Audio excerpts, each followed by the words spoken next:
Reporting করতে হবে। তো তার জন্য এখানে দেখুন এই যে এখানে যে আছে এর মধ্যে কিন্তু ফুল ফুটছে না। তার জন্য আমরা যেটা করব, এই গামলার মধ্যেও ছিল কিন্তু আমরা দেখছি যে ফুল একেবারেই আসছে না। তার জন্য মোটামুটি ফেব্রুয়ারি মার্চ মাস নাগাদ আপনাদের এটাকে রিপোর্টিং করতে হবে। তার জন্য আমি কি করলাম, উপরের জলটাকে ফেলে দিয়ে পুরোপুরি এটাকে আমি উল্টে দিয়েছি। উল্টে দেওয়ার ফলে দেখুন এর মধ্যে এত টিউবার তৈরি হয়ে গেছে, কিন্তু এত টিউবার একসাথে থাকলে আর ফুল ফুটবে না। তার জন্য আমরা কি করব, এইগুলোকে প্রত্যেকটা টিউবারকে আমরা আলাদা আলাদাভাবে কাটবো, কেটে একটা পার্টিকুলার অংশ নিয়ে আমরা এখানে আবার রিপোর্ট করব। রিপোর্ট করার জন্য আমাদের কি করতে হবে, এই যে গামলার তলার দিকে প্রথমে যেভাবে আমরা যে কোনো কম্পোস্ট সার, যেমন হচ্ছে গোবর সার বা ভার্মি কম্পোস্ট দিয়ে তার উপরে আবার পাঁক মাটি দিয়ে তার মধ্যে আমরা এটাকে রিপোর্টিং করে দেব। তাহলে দেখা যাবে গাছটা ফুলে ভরে যাবে। ঠিক আছে, এবার এই যে আমরা যখন রিপোর্টিং করব, এই প্রত্যেকটা টিউবারকে আলাদা করে আমরা কেটে নেব এবং এই যে টিউবারগুলোকে তার আগে একটু স্যাফ মেশানো জলে একটু ভিজিয়ে রাখবো।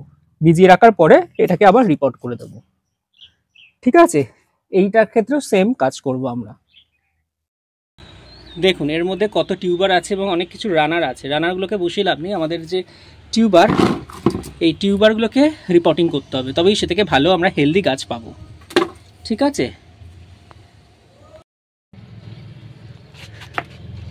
এইভাবে জলগুলোকে আমরা ছেঁকে ফেলে দেব। তারপর মাঠটা উল্টে টিউবারগুলো বার করে নিয়ে আবার নতুন করে প্রতিস্থাপন করব। এই দেখুন বন্ধুরা, এর মধ্যে কি পরিমাণে টিউবার তৈরি হয়েছে। তো এই সমস্তগুলোকে আমাদেরকে আলাদা করতে হবে। দেখুন কত পরিমাণে টিউবার তৈরি হয়েছে এবং এই প্রত্যেকটা টিউবারকে আলাদা করে আমাদেরকে বসাতে হবে, নাহলে কিন্তু ফুল পাওয়া যাবে না। দেখুন, দেখতে থাকুন কি পরিমাণে টিউবার হয়েছে। এগুলোকে আমাদেরকে আলাদা করতে হবে, দিয়ে এগুলোকে স্যাপ মেশানো জলে আমরা ভিজিয়ে রাখবো।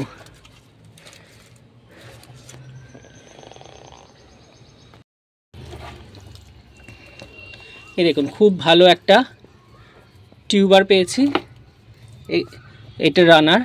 তো এই টিউবারটা এখান থেকে জাস্ট কেটে নিয়ে বসিয়ে দিলেই খুব সুন্দর গাছ তৈরি হবে। তো দেখুন সমস্ত টিউবারগুলোকে আমি বার করে নিয়েছি, দেখে নিলাম যে কোনো টিউবার আর ভেতরে অবশিষ্ট আছে কি না।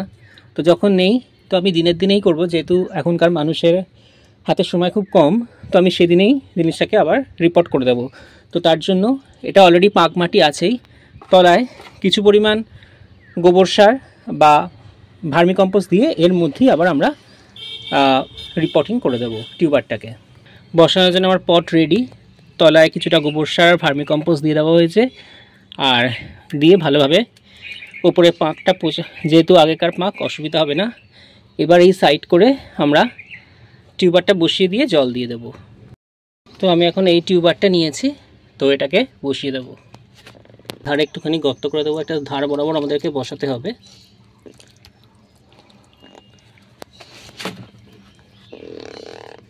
নিয়ে এবার এটাকে আমরা ভেতর দিকে বসিয়ে দেব।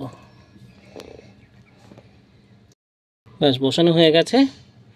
এবার আমরা জল দিয়ে দেব। বালতি করে জল ভরে নিচ্ছি, দিয়ে এবার যেটা রিপোর্ট করেছিলাম সেখানে জল দিয়ে পুরোটা লেভেল অবধি ভর্তি করে দেব। ব্যাস, আমাদের কাজ শেষ। দেখুন বন্ধুরা, যেভাবে আমি দেখালাম এইভাবে যদি আপনারা রিপোর্টিং করেন, তাহলে এরকম সুন্দর পদ্ম ফুল আপনাদের বাগানে ফোটাতেই পারেন। তো আজকের ভিডিওটা এখানেই শেষ করছি, দেখা হচ্ছে নতুন ভিডিওয়ে। যদি ভিডিওটি ভালো লেগে থাকে তাহলে অবশ্যই একটি লাইক করে দেবেন, আর যারা আমার চ্যানেলে নতুন এসেছেন তারা আমার চ্যানেলটিকে সাবস্ক্রাইব করে দেবেন। ধন্যবাদ।